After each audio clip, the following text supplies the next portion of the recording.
Hello and welcome to the Alexandra Wenman show, and I'm so excited to have my guest Calista with me today.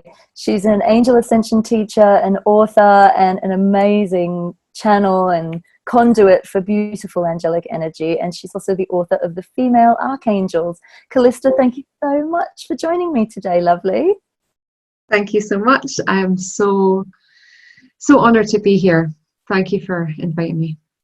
Oh, I just want to dive straight in. So for people who aren't familiar with these feminine or female archangels, how did you start working with them? How did you come across them? So my path is ebbed and flowed from being very aware, coming from a very spiritual home, raised that way. There was a lot of spiritualist mediums in my family and healers, and we were taught about how the land has all the medicine that we need. Wow. I had my first angel experience when I was 6, invoking my guardian angel to protect me and my dog. Because I used to sleep a lot in my grand's house, and her house was haunted, and the spirit would come into my room often. So that was a way that I employed some protection. And then as I grew up, went into academic science and was a cancer research scientist for many years.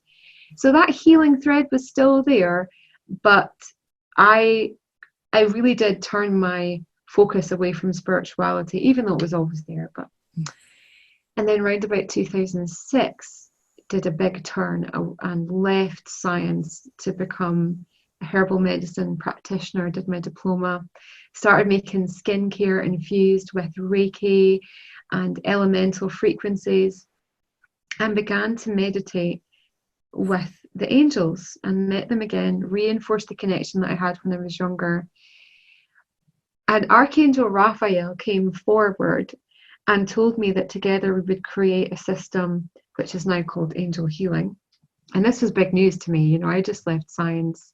I didn't have anybody around me to help me. I just had this guidance, had the angels coming in through meditation, but I did trust.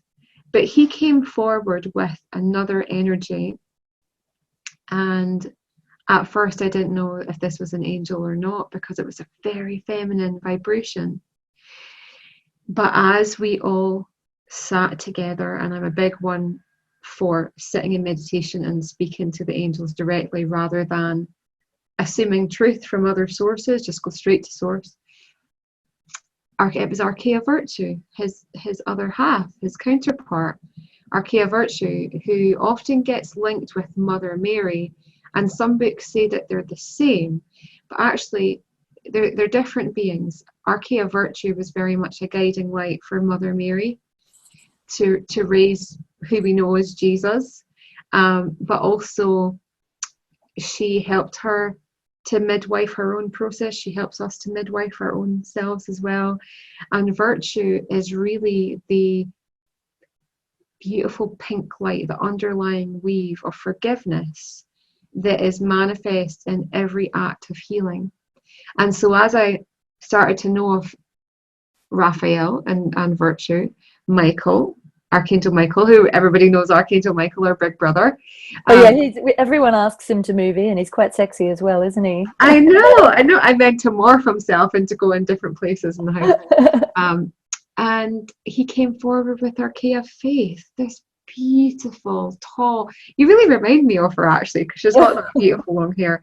And she comes forward as a really beautiful blend of a Norse Valkyrie warrior. Oh yeah, I've got a bit of that energy. Yeah, I can see that.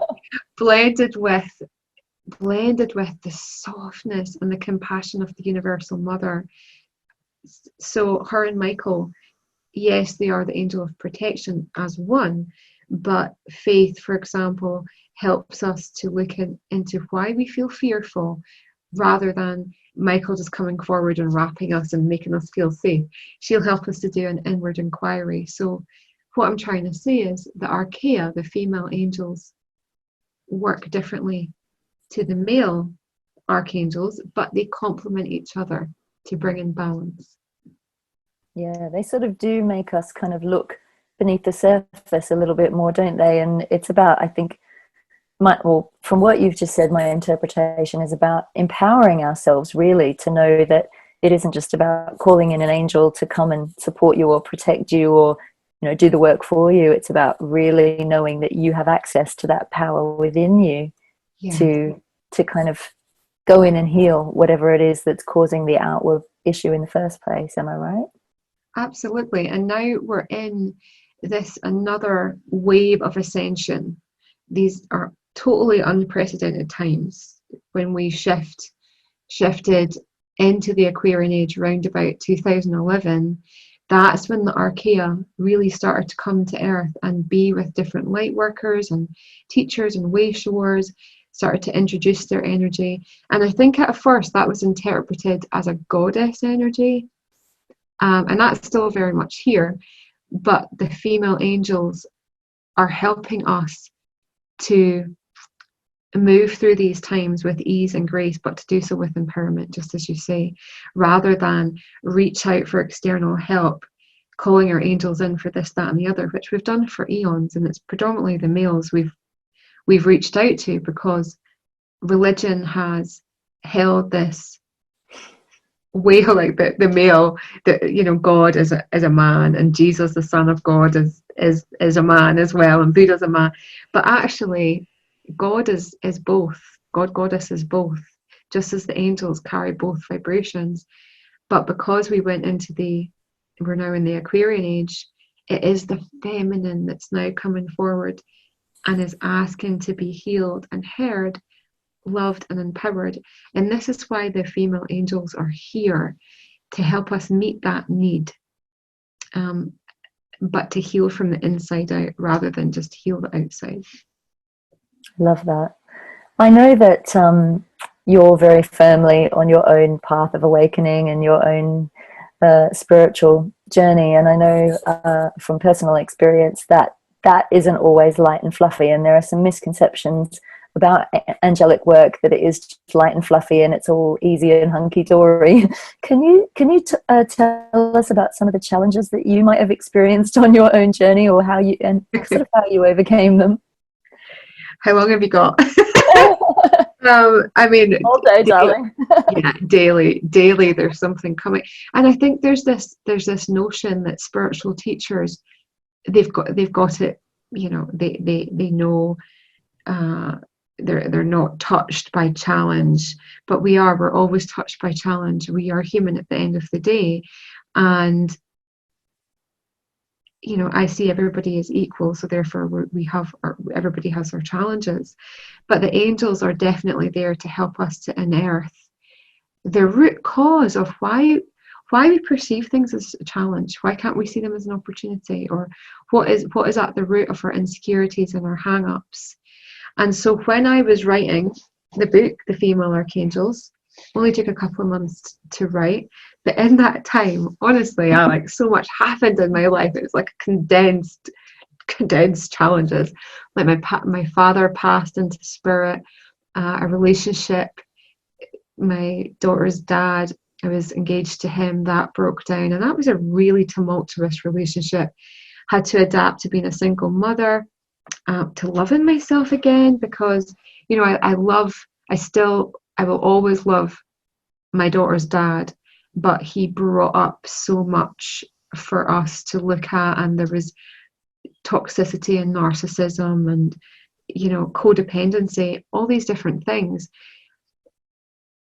Working with the female angelics helped me to really go into that, and to do so with courage and great faith, and also honesty, to look and see my own process, that I also had narcissism, I also had codependency, I was also toxic as well. It wasn't just him.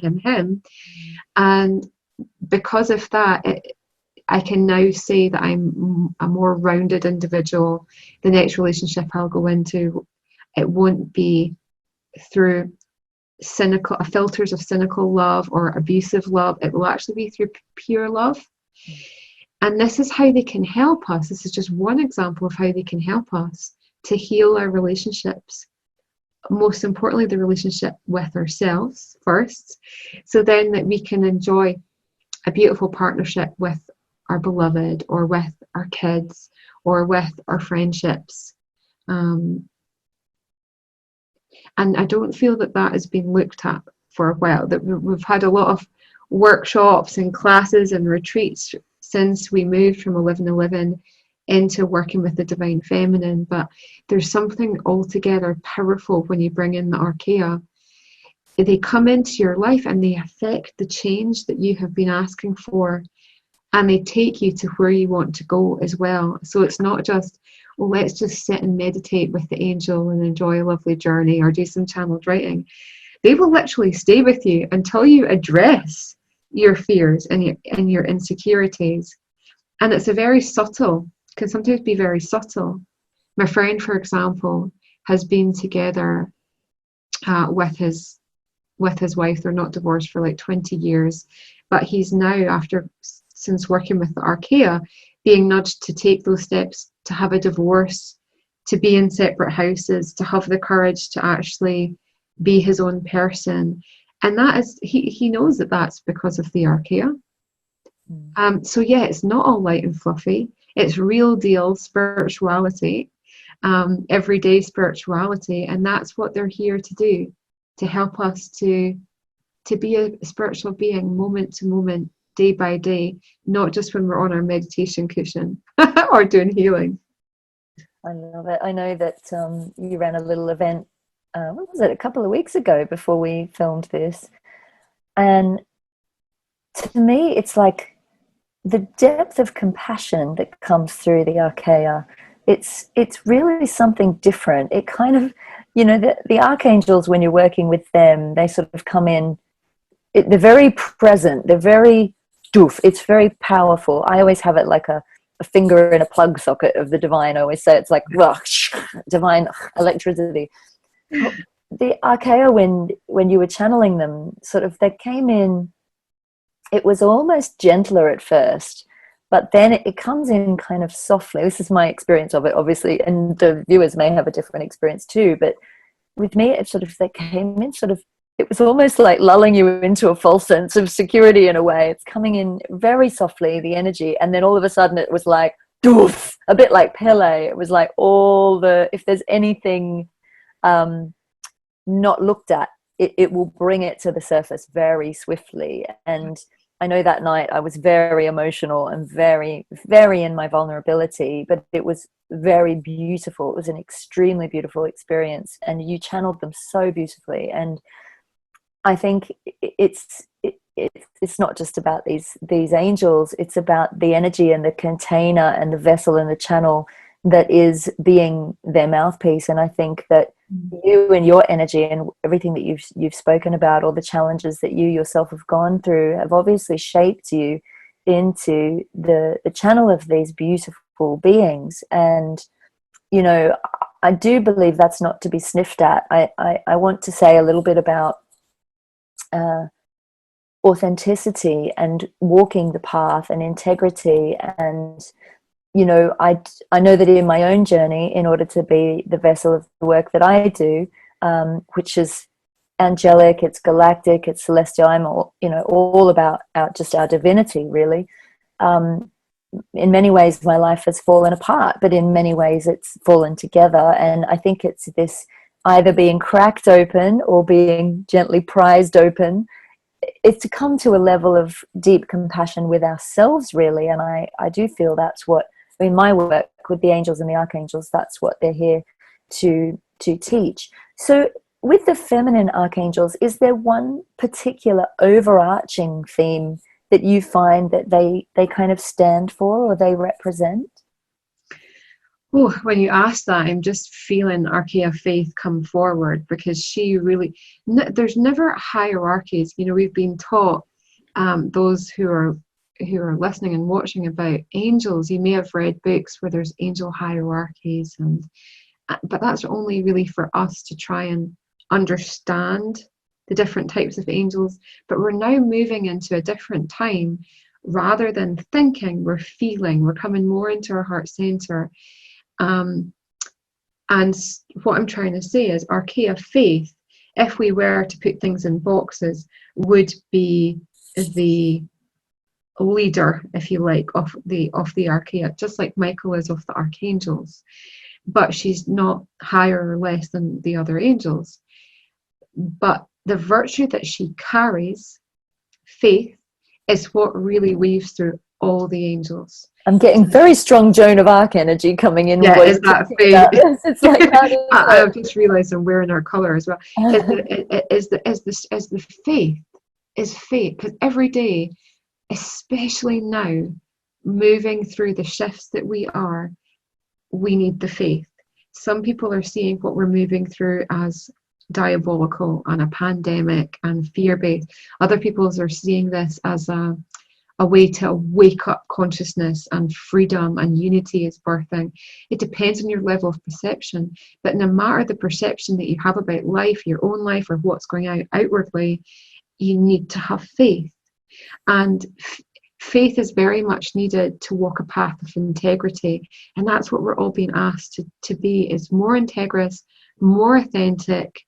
I don't know if you're seeing this, but I'm certainly seeing this in the world of the light workers, but then those who are sort of leading the light workers, the teachers, the authors, and a lot of even them are coming out of integrity. They're still clinging on to the old 3D ways of being: fame, fortune, ego, yada yada. And that is really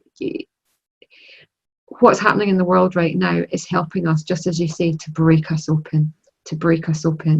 And the earth herself, Mother Earth, she's coming into an anchor state of the 5D. She does not want anyone in and around her to be of a lower vibration than that. And it's not to say that is, she's not judging, it's just she's moving forward. She wants all the beings of her to work in unison to move forward. And that's why so many people, you might be realizing this and seeing it, those in your life right now are waking up. Those that you would never think are waking up spiritually, your friends, your parents, your children. Well, your children are probably awake anyway, those that are watching, because they're the next generation. But there is this global awakening, and it's happening to everybody, even those who have been on their path for a long time. What's coming forward through this is authenticity, is integrity. And if we're not in that space, if anyone is not in that space, then the angels will be with them evermore, because they'll often give you a boot up the butt, won't they? If you're not on your path, or if you're not in your integrity. I completely agree with you, and I think that it's kind of their way of steering us in a way, and they work so differently with different people. But you really speak to me, and that the event that you did really spoke to me in that, because I find that if I do anything that deviates from my integrity, the rug will come out from under me. Yeah. I do not have a choice anyway. It's really interesting, and I think that they're asking me. Sorry, Calista. I know this is an interview, but they're asking me to speak about fear. And they're asking me to speak about how oftentimes when you're on this path, huge fears come up for us to face. And there are times when, in order to remain in our integrity, we have to walk through the fear, but actually go ahead and take the action that we probably most fear, but we know that is the right action.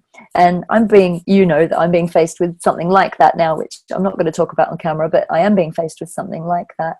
But I can feel that in this facing of this fear, and in this walking this particular path, because one of my huge fears has been about coming out and talking publicly about angels. It has been, I've lost friends over it, as I'm sure many light workers have. People think you're going a bit nuts sometimes, but it is equally the most beautiful thing ever. But beneath that fear is this very still, very calm, very powerful sword of truth kind of strength. It's like a rod of power going all the way down through the body, and that clarity, that feeling of I don't know why, I don't think it, I feel it, exactly as you said. It's coming out of our minds and following what feels right, and asking your body and asking your soul really to come through the vessel of your body and show you the way through your feelings, and that will always be your compass. And I'm saying this to everybody watching because at the moment there's a heck of a lot of fear rising on our planet, and having gone through huge life collapses leading up to 2020, this time where I'm now moving out of that energy, but a lot of people are now passing through. It's like a gateway. Yeah. And I feel like it might be a long and arduous journey for some, and it might be a quick and painful journey for others. It's going to be different for everybody. But however you navigate it, go with what feels right and what keeps you true to you and to your heart and to your purpose and to your integrity. Because planet-wide, we've for a long time been asked to deny ourselves, deny our desires, deny who we are. And I know I'm guilty of that. I've hidden myself for a long time, but I'm now being asked to step out with this work. And I know that you are too, in a big way, with your work. So I do want to come back to you and ask you, in all of this, what kind of fears have you faced? And what are the angels asking you to do now? What's your next steps moving forward with this work? Because I think you're very needed on this planet, my girl, right now. Yeah, I think we all are, and this is why we, I guess, are the authors and the wayshowers, and we've been awoke maybe longer than those who are just waking up right now. That's why we really need to step up and be seen and get over our own insecurities, because we're needed. We're needed to be the lighthouses for those who are just awakening, and then they'll do the same. And this is how we all ascend, and we do so together. The fears, yeah, I mean, so many fears of, well, just writing the book, getting that out there. I mean, the initial seeds of that book came forward in 2012. And I started to put pen to paper, and, you know, but I knew that I had to go through different experiences. I had to become a mum. I was told that I have to become a mum before I write the book. So now I've had all 3 children. So it was in a good space to start writing it. But so many times I was challenged to not write this book. So many times. I remember listening to Carolyn Miss. Is that her surname? Carolyn Miss, yeah. And she was talking about writing one of her pivotal books, and she said it was like taking barbed wire out of her mouth. And I thought, oh, and I remember hearing the audience really react to that. But I know exactly what she means. Not that channeling the angels comes with such ease and grace, and it's like, it's beautiful, it's like velvet coming out. But the what I think she was trying to say is, sometimes it can be very difficult, and there can be all these challenges that will come into our path, because what we are producing or sharing is so big, and it will make such big changes to the world. And of course, sometimes they can be in opposition energy to that. And so, you know, there was as you might know, there was another person writing this book after me, and my publisher was going to pick it up a couple of years ago, and then they went with another publisher, and then there was other things, you know, the breakup, my father passing. There was literally days I did not want to get out of bed. But I was so driven to write this book and get up, and it was a lifeline to me. And I know it will be a lifeline to so many, because it's really written from a tried and tested perspective. I've went through these experiences. I've worked with these angels for nearly 15 years. And honestly, if we allow ourselves to go into our fears and use it as a bridge to our power, to our pure light, wow, then we can be the embodiment of fear itself. And there's actually an angel of fear, Cassiel, Archangel Cassiel. And I know Cassiel very well. and his twin, Archaea Serenity. And they have a whole chapter in the book, and it's all about mastering fear and using fear as a tool to help us to really to see our power and to use our power and not be scared of it. Fear, in their perspective, in their words, it only shows us where we're limiting ourselves currently, or where we have been limiting ourselves. That's all it is. It's an indicator. If we see it like that, it lessens its grip. It doesn't become so scary anymore. And there's only one way to meet fear, and that is to walk through it. And as you say, so many people who are waking up, and we went through it ourselves. You go through that valley of fear, that valley of uncertainty. You come out the other side, and then everything is rosy, and then you go through another valley of fear. It continues. It continues because we all have parts of our being that are in shadow, and it's all about bringing them into light, making ourselves become more and more embodied, become the embodied being master that we are. And this is where, again, the Archaea step in. They are masters at helping us to go into, they call it our basement, to go into our basement and root around and see what's valuable, see what's not. And I know you do this, but go through a process of alchemy, to alchemize, to go into, for example, say, one thing that came up with me, that I've been plagued, and I literally use that word with meaning here, plagued by binge eating. For a portion of my life, I was bulimic, and then I didn't want to eat, and then I had hang-ups about food, and then I binge. I had so much stuff going on with food. Archaea Grace, other half of Archangel Uriel, she's such a minx for alchemy. She loves her alchemy, and there's a whole chapter about that in the book where, and I've used the example of binge eating to put myself as a student, to put myself in that place. Okay, what is binge eating giving me? Normally it's something like the excuse not to shine, or the excuse to be lazy or apathetic. Okay, so what is apathy giving me? What is the excuses giving me? And so you go in to all these roots and layers and levels, and you feel them and you witness them in your body.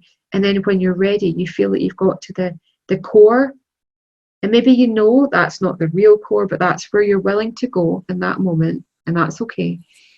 Then you go into that, and you work with the alchemical fires. I know you know what I'm talking about. All the different alchemical fires.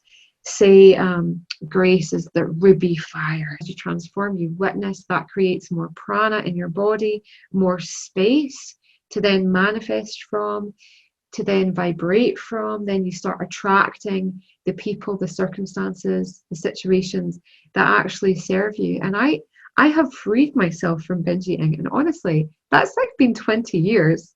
20 years.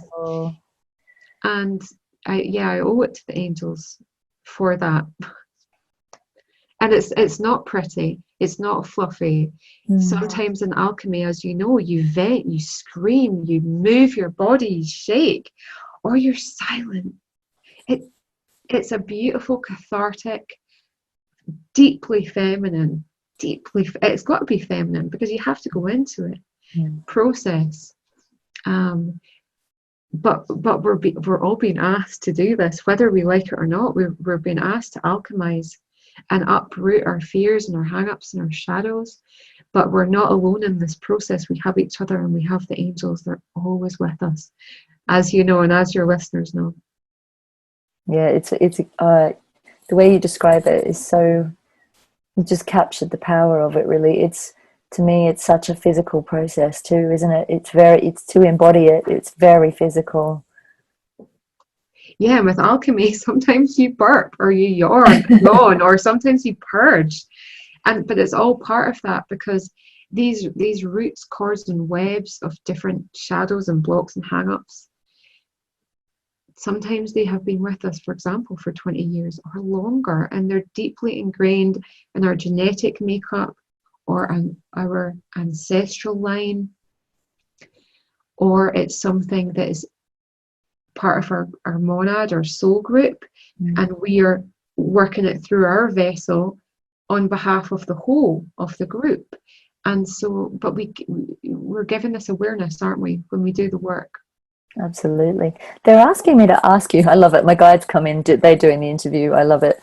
They're asking me to ask you about children, and to talk about children and I guess your experience of motherhood in relation to the divine feminine and the divine mother, and sort of, I guess, what it's taught you. I'm not sure what angle they want me to come in on. They're talking about also about the preparation of the earth for these gifted children, these waves of gifted children that have already coming through, and the future children coming through as well. If yeah, I think they want your take on that. Yeah, I feel what we need to do if we are a parent is do our work, is do our shadow work as best we can, and then we are the highest templates for our children.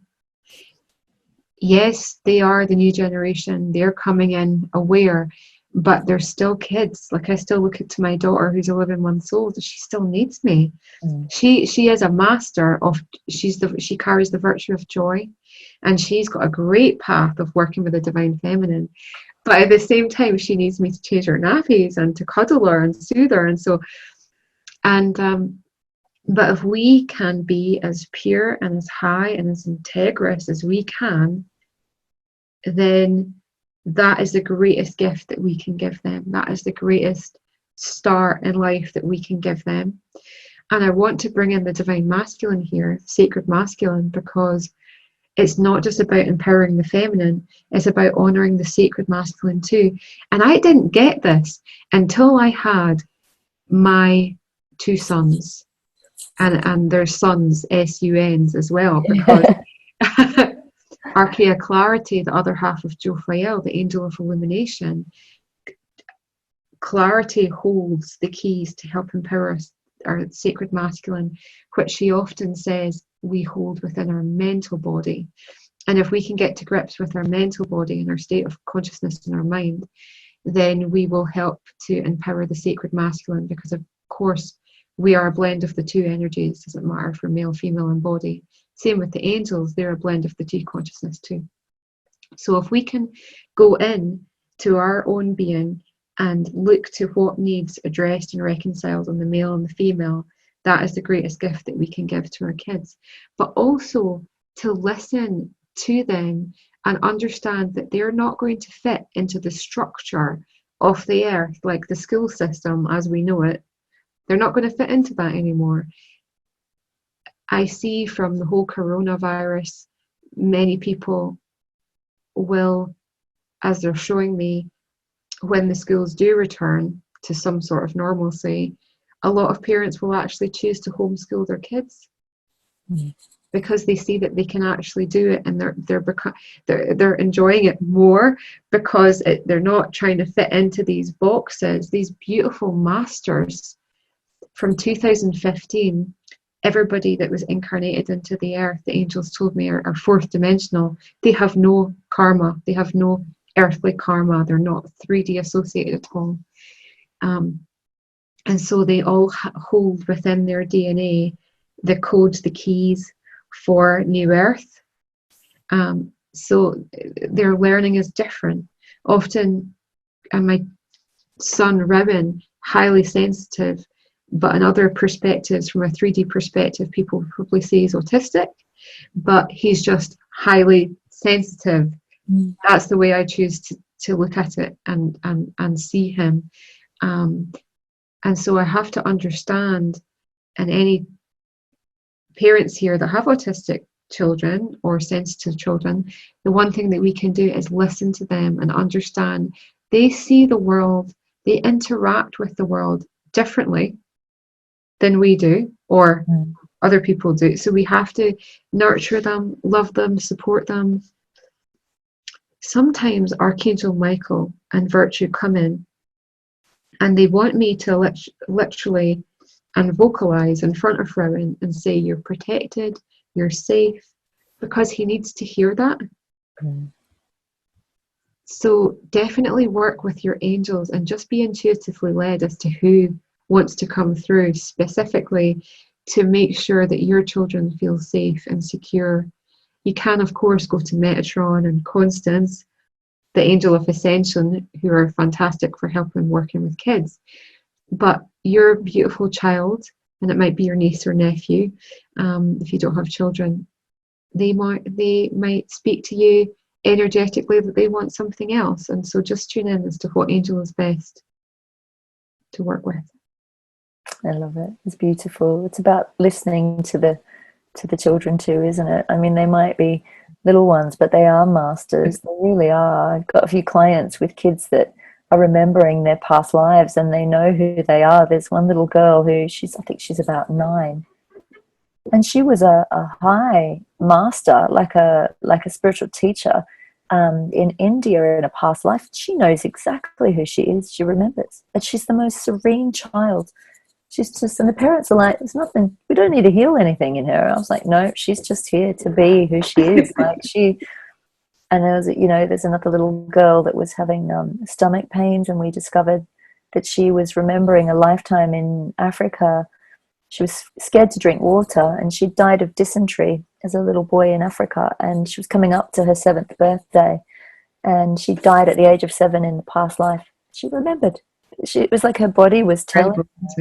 Can be quite frightening for some of these kids, especially if they can't make sense of it, or if adults don't understand from that multidimensional perspective that there are other things in other dimensions that are impacting these children.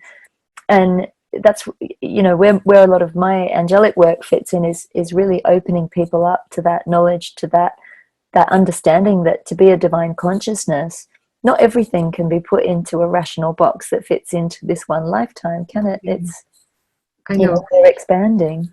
And I think it's more for the parents or the carers of those children to get this. I think the children themselves have a greater foresight and awareness than we do. Although one day Rowan came into my bed in the morning, and he looked really, there was something not right with him. He just didn't look himself, and he said to me, and he's only 4, he said, I feel like I have 100 minds in my mind. And he has so much spirit interaction coming in all the time, and I just reassured him that is okay. He's just picking up other energies, and as soon as you say something like that, he gets it, and he's fine, and he's off playing. As long as it makes sense. Fast. They're so fast. And then other times we were walking to his nursery, and he was doing this. And I've never shown him mudras, even though I'm a yoga teacher. I've never sat and actually done some yoga with him, but not sat with mudras. And he said, yeah, this is the mudra for peace. And he was just walking along doing it as we're going to nursery. And I thought, you're just incredible. You don't really need me to teach you anything. Just nurture you. Just, listen to you, be the container, but you've got it. Yeah. You've got it. How has motherhood changed you? Getting quite emotional with that question. It has softened me. Softened me a lot. I think I was quite rebellious before I had kids. I was quite a selfish person. Even though my friends and family wouldn't say that, I know myself within me, I was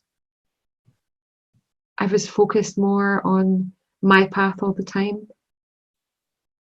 And I know that probably doesn't sound selfish, because we all have to do that. But when you have kids, you automatically are awakened and ascended to another level, because all of a sudden you have to be a group consciousness. You can't just be an individual consciousness anymore. You've got to do things for the whole rather than just yourself.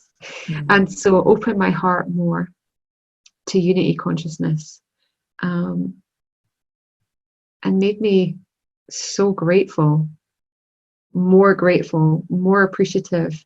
I had a conversation this morning about the person I was talking to was saying about the conspiracy theories and everybody behind coronavirus and what's coming forward because of it.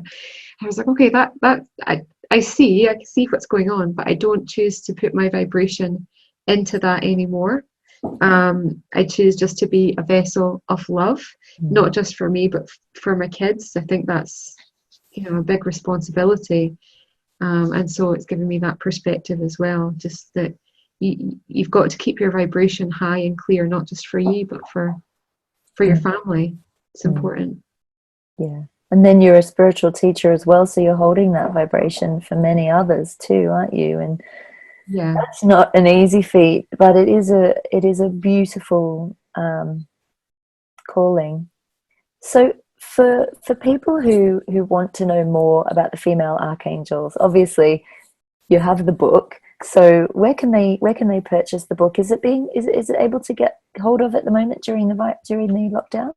Yeah, it's been the first run sold out, and then Amazon weren't prioritizing books, which is fair enough. They were prioritizing medical supplies. But there's another run which should be out now, and the Kindle is available, and the audiobook shall be up in a couple of days. Amazing. Are you reading the audiobook? Is it your voice? Yeah, I wasn't going to. Your I was voice going is to give it up to somebody else, but the angels were like, no, no, no. So yes, and we've put some beautiful crystal singing bowl frequencies in with the meditation. So it's a really luscious space. That's gorgeous. And for people who want to work with you, what kinds of sessions and events and things do you offer with your work? Yeah, I do something called soul sessions, which are an amalgamation of pretty much everything: healing, soul retrieval, DNA activations, connecting with angels, channeling your spirit team, just whatever you need for your soul right now. And About time we connected, isn't it? Really? I mean, I love that. And I tend to be the healer's healer. My clients tend to be people who are well on their way, yeah. but who are not perhaps seeing the wood for the trees, or taking that time out. And so they just need the reflection, and that's fine. And then I do regular Ascension workshops with the kids. Sometimes they can be once a month, sometimes it's every couple of months. But what I do is every week I do power half hours on my Facebook page, and they're completely free. And that's for helping everybody to just come together. And the themes are different every week, but it's been pretty much angelic, keeping our vibration really nice and high for a long time, just because that's what we need right now. So they keep kind of coming in from different angles. So that is on facebook.com/Calista Ascension if you want to come and join. Amazing. And what's your website, honey, just so people know? It's CalistaAscension.com. CalistaAscension.com. And I'll share all the links below so you can go into the comments and just click straight through if you need to get hold of this amazing woman. Is there anything else you'd like to touch on during our chat this morning? So I picked a card before we connected, and it was silence. And I asked, okay, what do you want me to say about silence?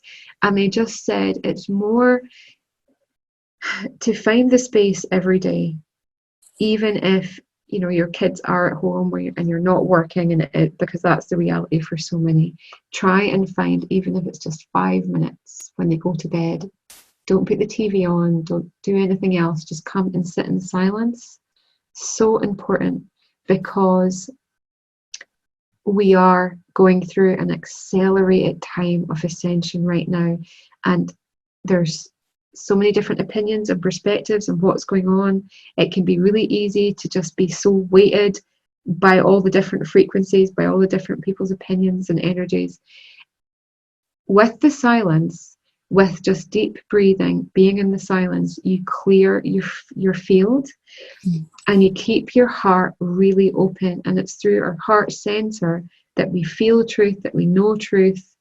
And the more that we can be in our hearts, the more whatever feels in shadow or in block or in challenges will start to detangle. So the importance of at least 5 minutes of silence every day. I love that. We need it so much at the moment. So much that I think I need that at the moment. Yesterday, I worked till 2 o'clock in the morning. I haven't slept in weeks. I've been so busy. And it's like, even like you say, the healers need reminding. We all need reminding, don't we? I woke up this morning going, please just give me some energy. And as soon as we connected, I'm like, angelic top up. Thank you so much. But it is that reminder, like when it's a bit rainy at the moment, but when we've had the sunshine, I've just been going out into the garden and putting my feet in the earth and literally sitting with my face in the sun, and exactly that, just switching off from all screens and everything, and just having that silence. And it is, even 5 minutes of it just brings you back to life. It really does heal you. It's amazing. It does. It unplugs you from the matrix and everything that's going on right now and the different realities of this world, and it brings you back to the true reality, to your true self.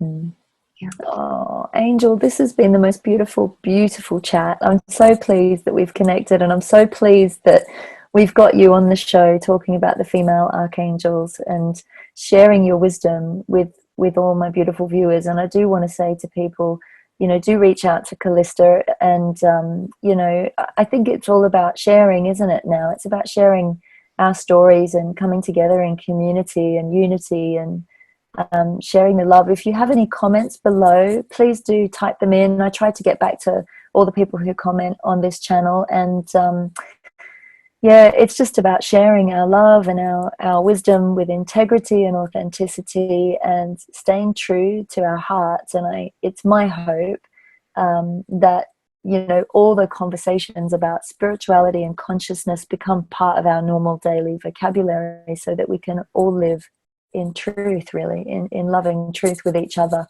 and grow together as a collective, and bringing heaven to earth, really, which I know is this beautiful lady's remit as well. So thank you so much, Angel, for talking to me today. It's been an absolute pleasure. Thank you to everybody listening and watching. I look forward to connecting with you some more. Thank you, Alex. Thank you everyone.